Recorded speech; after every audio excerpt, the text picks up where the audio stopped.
ఎన్టీఆర్ జిల్లాలో టీడీపీ నేతలు అక్రమ తవ్వకాలు చేస్తూ బరి తెగిస్తున్నారు. అడ్డుకున్న అధికారులపై దాడి చేస్తూ దోపిడీ చేస్తున్నారు. టీడీపీ నేతల్ని ప్రశ్నించడానికి అధికారులు కూడా భయపడుతున్నారు. చంద్రలపాడు మండలం ముప్పాళ్ల గ్రామంలో అక్రమ గ్రావెల్ తవ్వకాలపై వీఆర్ఓకు స్థానికులు ఫిర్యాదు చేశారు. అక్రమ గ్రావెల్ తవ్వకాలను అడ్డుకున్న వీఆర్ఓ బాబురావుపై టీడీపీ నేతలు దాడికి దిగారు. దాడిపై ఎంఆర్ఓకు ఫిర్యాదు చేశారు వీఆర్ఓ బాబురావు. టీడీపీ అరాచకాన్ని వీఆర్ఓల సంఘం ఖండించింది. ఇటు ఏలూరు జిల్లా మండవల్లి మండలం పులపర్రు గ్రామంలో అక్రమ లేఅవుట్లను అడ్డుకున్న వీఆర్ఓపై టీడీపీ నేతలు దాడి చేశారు.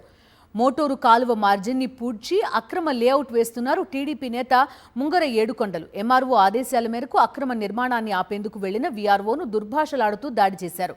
అంతేకాకుండా ఎప్పటికైనా నిన్ను చంపేస్తామంటూ బెదిరించినట్టు బాధితుడు ఆరోపించారు. గాయపడిన వెంకటేష్ను స్థానికులు కైకలూరు ప్రభుత్వాసుపత్రికి తరలించారు.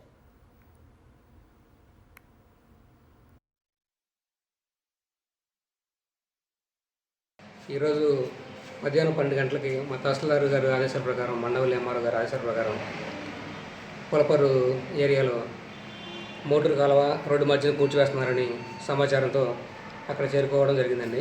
చేరుకొని అక్కడ ముంగర రాజు, ముంగర శ్రీనివాసరావు వాళ్ళు చేస్తారని తెలుసుకొని వాళ్ళు పిలిచి ఆ స్థలంలో మోటార్ కాలువ ప్రభుత్వం కాబట్టి పూర్తానికి వీల్లేదని చెప్పేసి నేను మాట్లాడుతుండగా వాళ్ళు దౌర్జన్యంగా నా మీదకి వచ్చి నా విధులకు ఆటంకం కలిగించి నా మీద హత్యా ప్రయత్నం చేసి నన్ను కొట్టి, నువ్వెవరు చెప్పకుండా చెప్పు, మేము ఆపేది లేదు, నువ్వు వీఆర్ఓ అయితే మాకేంటి, మేము ఆపాలా అని చెప్పేసి నా మీద దౌర్జన్యం చేసింది.